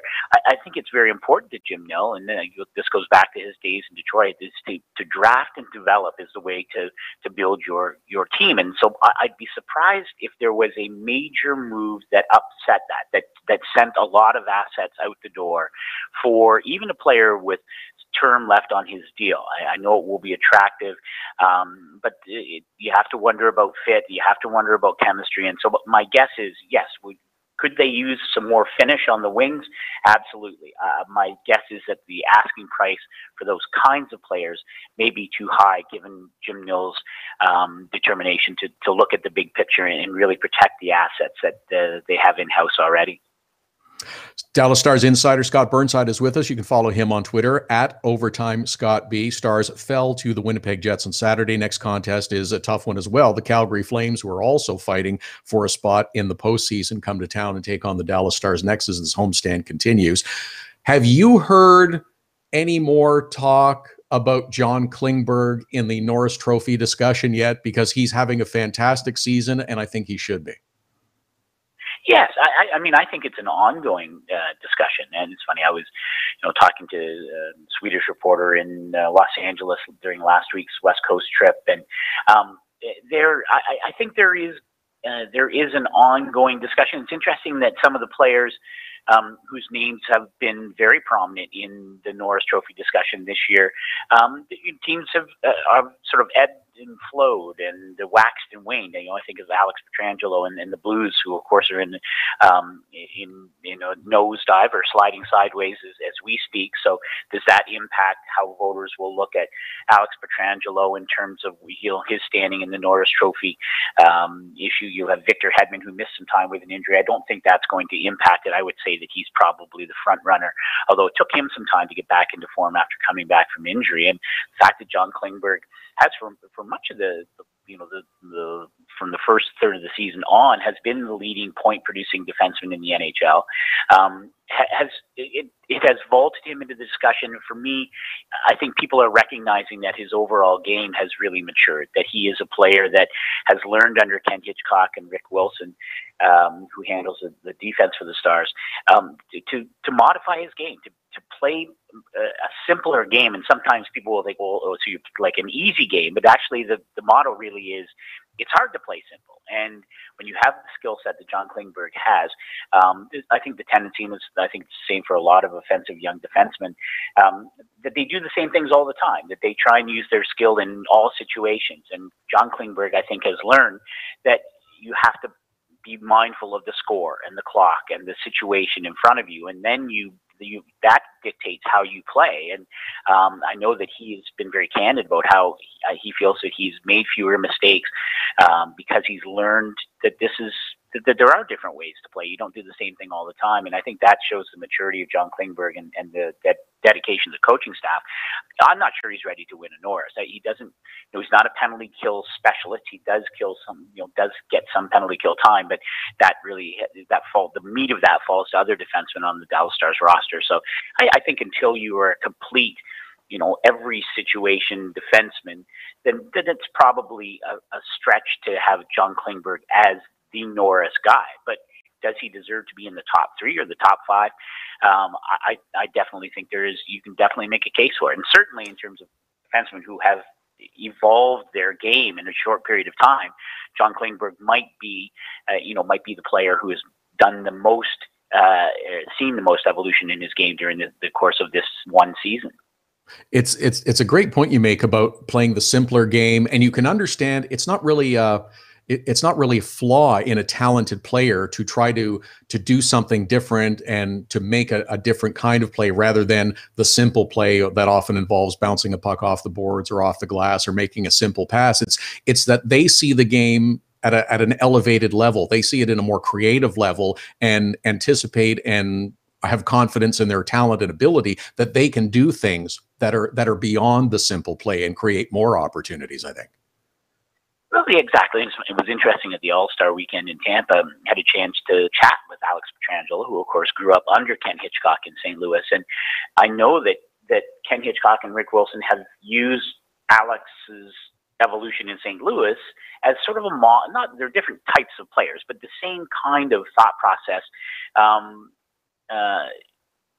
in terms of approaching the game with John Klingberg. And it was funny, I know John Klingberg, playing with the Central Division team at the All-Star, that he was going to, he wanted to talk to Alex Pietrangelo about his experiences with Ken Hitchcock, et cetera, et cetera. And I guess that's what strikes me about John Klingberg, is he's a very bright person in general, a very smart player, and a guy who really wants to learn. And so he talked about being at the All-Star game and really wanting to talk to players. He wanted to talk to Patrick Kane about what he does and how he handles the puck, and he really does want to soak up as much knowledge as he can. And I think that is reflected in how his game has evolved during this season.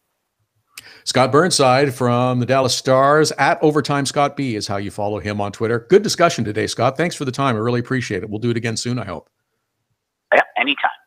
Thanks, Scott Burnside from the Dallas Stars Insider. At Overtime Scott B is how you follow him on Twitter. But John Klingberg, you could see the potential when he came into the league. Just so much talent. The ability was there. He was an unbridled horse a little bit at times, but just the talent, the skating ability was there, and the way he viewed the game and has the talent and ability to make things happen, and just kind of a little calming influence from the coaching staff has gone a long way. Been a busy Sunday already in the National Hockey League with a couple of deals. Might be another one happening. We'll get more on that coming up. And also before the top of the hour, Stephen Laidlaw with us, managing editor of DobberHockey.com, with this week's Fantasy 5. A little help for your fantasy hockey pool. People are going to be changing addresses, so keep an eye on that. We'll talk to Steve about that and much more. At Hockey Unfiltered, at Todd Lewis Sports, the Twitter and Instagram handles. Back with much more after the break. Hockey Unfiltered with Todd Lewis sends you to the biggest events at the best prices. This year, we've partnered with Seat Giant to give you special deals on tickets to NHL games, concerts, or other events. Simply go to SeatGiant.com, find the tickets you want. When you check out, use the promo code TODD for a special discount. That's promo code TODD for a special discount. Start saving with SeatGiant.com on your next purchase. Get your business started getting more leads. 1-844-SEO-LEAD.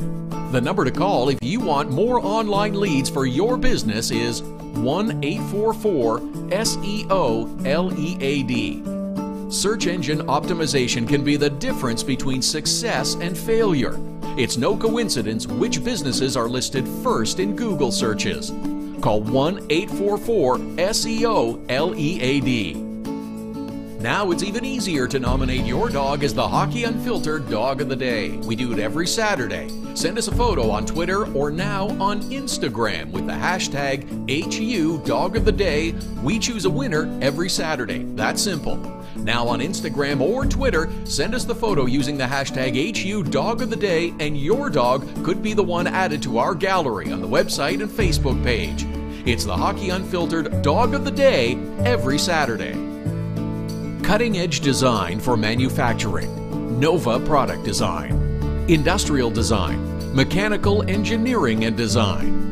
Nova Product Design provides experienced design for parts and assemblies, manufacturing, assembly, and serviceability.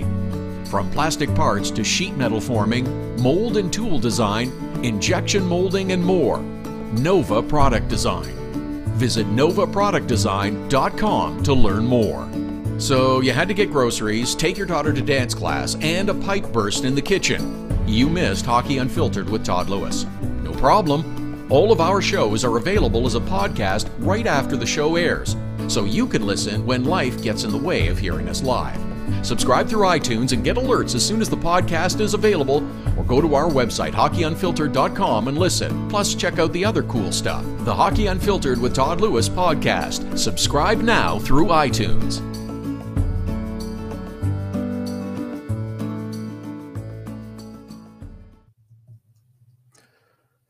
This is Hockey Unfiltered with Todd Lewis. It's the Sunday edition. We are here every Saturday and Sunday, 11 Eastern, 8 a.m. Pacific, at Hockey Unfiltered, at Todd Lewis Sports, Twitter and Instagram handles. We're live at hockeyunfiltered.com, streaming live on the Hockey Unfiltered app, all powered by Primetime Radio. And don't forget, you can check out our podcasts as well. Subscribe through iTunes, through iHeartRadio. They're available on our website and through the Hockey Unfiltered app, including our midweek little Saturday podcast. They drop Wednesday afternoon. We'll have a good discussion this coming week, I suspect, about the Nhl Trade Deadline. Few deals have already happened, and one that's also just gone down in the last little while. The Nashville Predators, I think that this year's trade deadline should be sponsored by Menage a Trois wine. It's a real thing, by the way. Menage a Trois wine is a real thing. But this is, I said it a little while ago, this is the year of the three-way. We've seen a few of them already, and we got another one, because the Nashville Predators, Edmonton Oilers, and Columbus Blue Jackets have all been involved in a three-way. Here's the deal from our friend Adam Vingan. And the Nashville Predators trade Pontus Aberg to the Edmonton Oilers for Mark Letestu, and then turn around and flip Mark Letestu to the Columbus Blue Jackets for a 2018 fourth-round pick. This is the way the Derek Brassard deal had to go. This was the way the Matt Duchene deal had to go. This is the year of the three-way. NHL Trade Deadline brought to you by Menage a Trois Wines. I'm telling you, you great sponsorship. If you missed the earlier deals, Thomas Plekanec has been traded from the Montreal Canadiens to the Toronto Maple Leafs. Some prospects going in each direction as well. Kyle Bond goes to Toronto, and Renat Valiev, Kirby Reichel, and a second-round pick go to the Montreal Canadiens. The Habs are picking up 50% of Plekanec's salary for the balance of the season. And the big deal that kicked things off early in the morning on Sunday, Rick Nash is headed to the Boston Bruins, expecting to make it in time to be in the lineup for their 5 p.m. start against the Buffalo Sabres. The other way, it's Ryan Spooner, Ryan Lindgren, Matt Bolesky, a first-rounder, a third-rounder, and they will hold 50% of the Nash salary. The Bruins are holding 50% of the Bolesky salary, and that's big. So that's what's happened so far. There will be more deals that take place before the 3 p.m. deadline. Going to be interesting to see. Yeah, I'm telling you, year of the three-way. That's what we've seen so far in the NHL. There was a bunch of good action on Saturday as well with the 12 games that were going on. A lot of fun. Philly-Ottawa game. Boy, that was interesting. It was one of the quick score games. Woo! Interesting. Johnny Oduya, who was out of the lineup, has been placed on waivers. Alex Burrows of the Ottawa Senators also placed on waivers. Man, oh man. The moves are happening quickly. Philly goes up quickly, then they go up 2-0 just over 7 minutes into the game, which prompted a great line from Chris Therien, who was working between the benches on the Philadelphia Flyers broadcast. He said, the Senators can't even check their coats today. And that's been the thing. That has been the thing. Oh, man. But there were some good games. It was fun. It was interesting. And, you know, yesterday in Ottawa in the game against the Philadelphia Flyers, there was a play that just kind of sums up the Ottawa Senators season. Third period, Philly's leading, and Brandon Manning of the Philadelphia Flyers fires the puck, dumping it into the Senators' end. Goaltender Craig Anderson makes the move out of his crease to go around behind the net to play the puck as it's coming in off the glass. And what, of course, happens? The puck glances off one of the stanchions and shoots out perpendicular from the boards and winds up in the back of the net. Made it 5-1 at that point. That just sums up how the Ottawa Senators season has gone. It really has. I mean, that's just been so much frustration. So much frustration.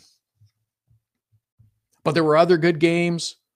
The Sabres, as I mentioned, we're waiting to see if Rick Nash can get there for the Boston Bruins to be in the lineup as they host the Boston Bruins today. The Sabres were in Washington taking on the Capitals.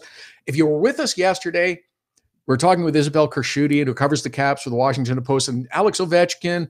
He just seems to, whenever anybody gets close, he just seems to score a couple of more goals, and he did it again last night. Popped a couple of more, has the league lead in goal scoring. He's up to 38 now. That's just 4 away from 600 for his career. Now, follow me with this one. Alex Ovechkin has also played 983 regular season games. Which comes first, his 1,000th NHL game or 600 goals? Knowing Ovi, he will probably score his 600th goal in his 1,000th game, maybe as part of a hat trick. But boy, that was something. Islanders-Devils game, I think it just finished about 20 minutes ago. It was late starting, but you know what? It really didn't matter. They had an enormous ceremony prior to the game to honor Patrick Elias, who was a Devil for 2 decades, won a couple of Stanley Cups, and had his number 26 retired. And it was a full-on celebration, and that's cool with me. So it should be. Really great. Really just a nice, wonderful feel to that whole celebration. Really cool to see Patrick Elias come through the crowd. He's wearing the green hat, tosses it away. He's kind of having fun and joking around at first and smiling with everyone, saying, come on, we got to move this along. They only gave me 7 minutes to speak. I'm supposed to move this along quickly. All these guys are sitting here ready to play a game. They're wearing sweatsuits and stuff right now. Come on, let's settle down. We got to move this along. Then you really saw the emotional and genuine sincerity from Patrick Elias. Some really nice words and feelings that he expressed in his speech. And then the moment that I really loved, and they've clipped this out and used it in highlight packs too, and I like this. I love that he wanted to take a selfie with everyone. That was a really nice moment, and the crowd just embraced it, and it was really fun. Really like that. Devils didn't disappoint either. Islanders are leading 1-0 into the third period. Taylor Hall sets up Kyle Palmieri. Palmieri adds another. Devils win 2-1. Michael Grabner in the lineup for his new team. There you go. Michael Grabner was also wearing number 40. Blake Coleman gave it up so that Michael Grabner could wear the 40. I think there was a little negotiating that went on so that could happen. But that's a nice gesture. Columbus picked up a victory. If you missed it a couple seconds ago, it looks like they have also acquired Mark Letestu from Edmonton via Nashville. Pontus Aberg goes to Edmonton. Mark Letestu winds up in Columbus. The Nashville Predators wind up with a 4th-round pick. And another move, it looks like it's also just happened. Yes, Don Sweeney of the Boston Bruins has announced that Brian Gionta has signed with the Boston Bruins. 1 year, one-way contract. We're $700K. It'll be prorated. That's another acquisition for the Boston Bruins. Boston seems to be thinking that they have the opportunity to make a bit of a run this year. They paid a big price to get Rick Nash, Ryan Spooner, Matt Bolesky. Well, Bolesky's not the big price. Brian Lindgren, a couple of draft picks. They are paying the salary of Matt Bolesky, half of it going forward, but they get Rick Nash for the balance of the season. Who knows how much longer, but you got to look at it as they get him for the balance of this season. It is a big price to pay without the guarantee that you're going to go very far, because that's going to be a tough task getting out of the Atlantic Division. Probably going to have to play Toronto and or Tampa Bay, and that is going to be a tough task. You could finish anywhere from 1st to 3rd. You might not even have home ice advantage. Seems as though the Bruins feel that they're better. They are in a good position. They sit 3rd right now, but they have 5 games in hand on the Toronto Maple Leafs, who are just a point ahead. And they have 3 games in hand against the Tampa Bay Lightning, who are 5 points ahead. I don't know if they're catching first place overall in the division, but they can probably make their way up to second and have home ice advantage. And the game on Saturday night, if that was any indication, I think everybody would be quite comfortable having a first round playoff matchup with the Boston Bruins and the Toronto Maple Leafs playing. That would be kind of fun.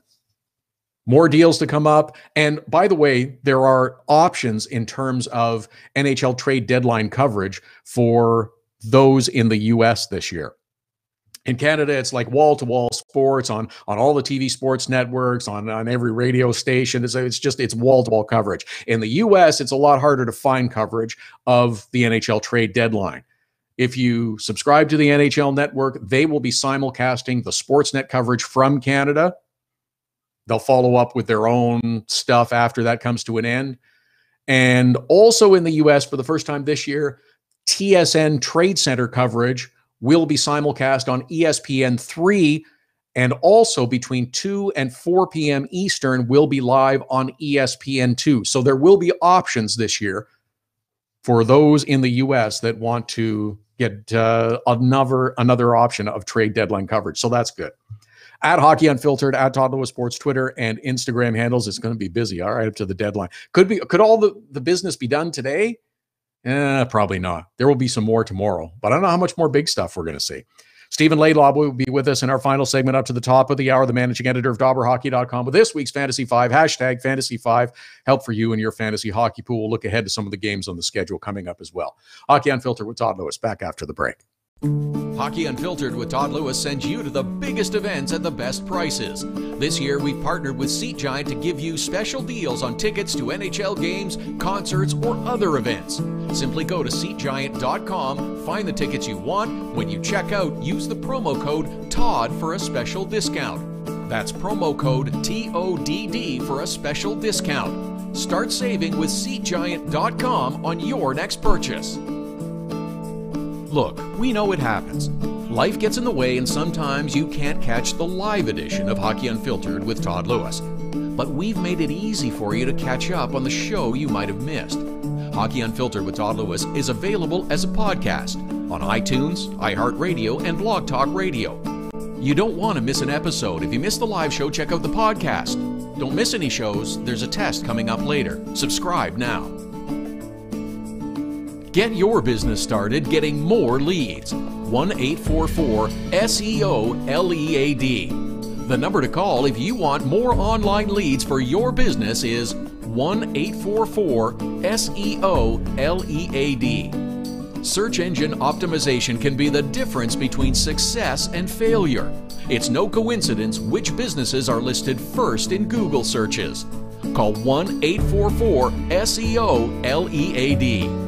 Use the code Get the Savings. Hockey Unfiltered with Todd Lewis listeners save with Seat Giant and the promo code TODD. That's TODD at SeatGiant.com. Just log on to SeatGiant.com to find the best tickets to NHL games, concerts, or whatever you want and save. Use the promo code TODD. That's TODD when you check out and you save. Canadian listeners can save at SeatGiant.ca. That's SeatGiant.com and .ca.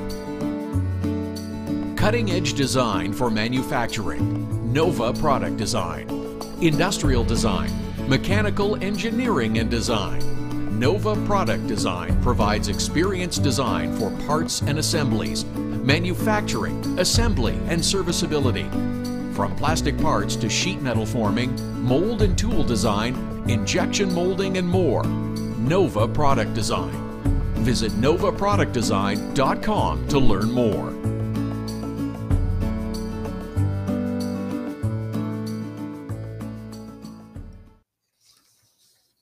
This is Hockey Unfiltered with Todd Lewis. It's the Sunday edition here Saturdays and Sundays, 11 Eastern, 8 a.m. Pacific, live at hockeyunfiltered.com, streaming live on the Hockey Unfiltered app, at Hockey Unfiltered, at Todd Lewis Sports, our Twitter and Instagram handles to follow. Check out our Facebook page as well. It's our regular weekly visit at this time from our fantasy hockey expert. He's the managing editor of DobberHockey.com. At Steve Laidlaw is how you follow him on Twitter, and Steve joins us now. thank you for liking my tweet yesterday about Nolan Patrick yesterday, Steve, who scored another goal for the Ottawa Senators. And I was lucky enough to pick him up early on in the week and have been reaping the benefits ever since. Well, that's good, Todd. That's an excellent scoop. I mean, we're going to talk about him later today. You'll have to excuse if I'm a little bit jittery or rambly today. I'm drunk on coffee and NHL trades.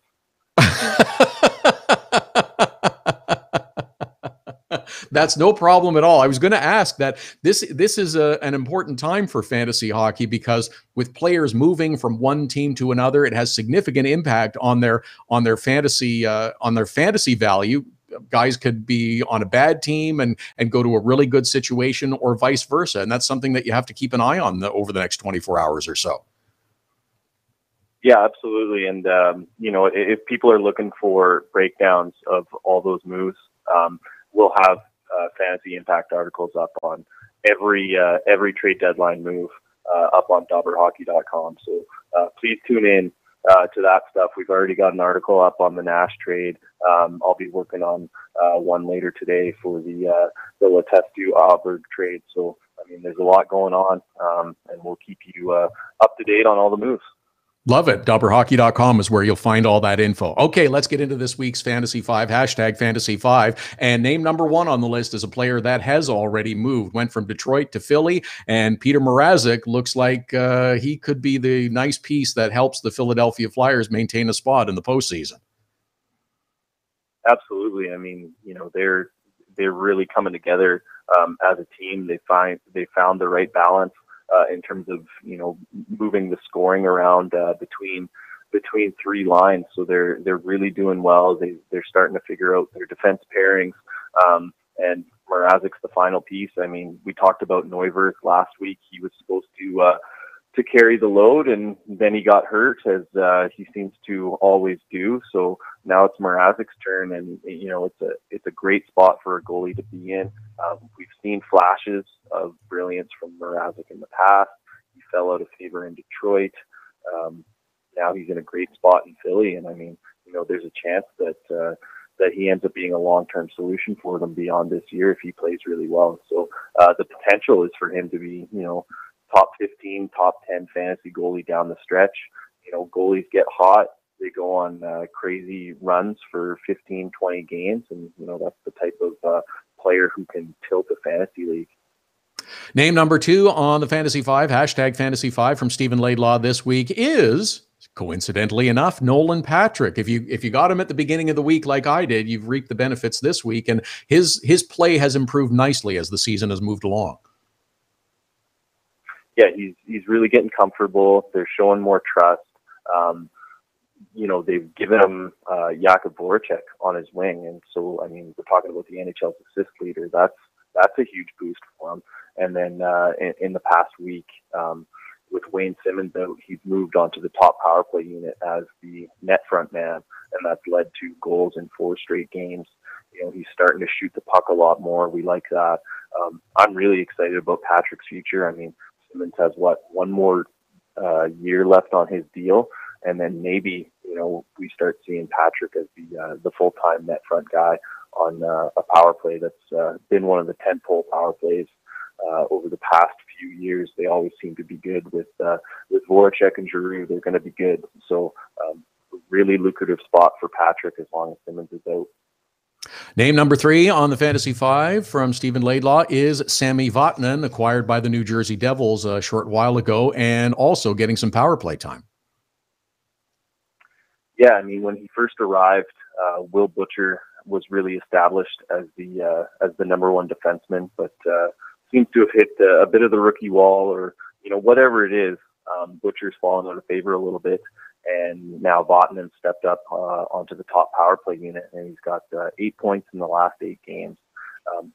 Big part of this is Taylor Hall is on that crazy 21-game scoring streak. So until that ends, you want to get a piece of what the Devils have going on, and Vatanen is a big part of that. So I've scooped him up. He's the type of guy who can continue at this pace until Taylor Hall slows down. Really good spot. I could see, in the next 10 games over the fantasy playoffs, he could easily go for 10 points. Stephen Laidlaw is our guest, the managing editor of DobberHockey.com, with this week's Fantasy 5, hashtag Fantasy 5. You can follow Steve on Twitter, at Steve Laidlaw.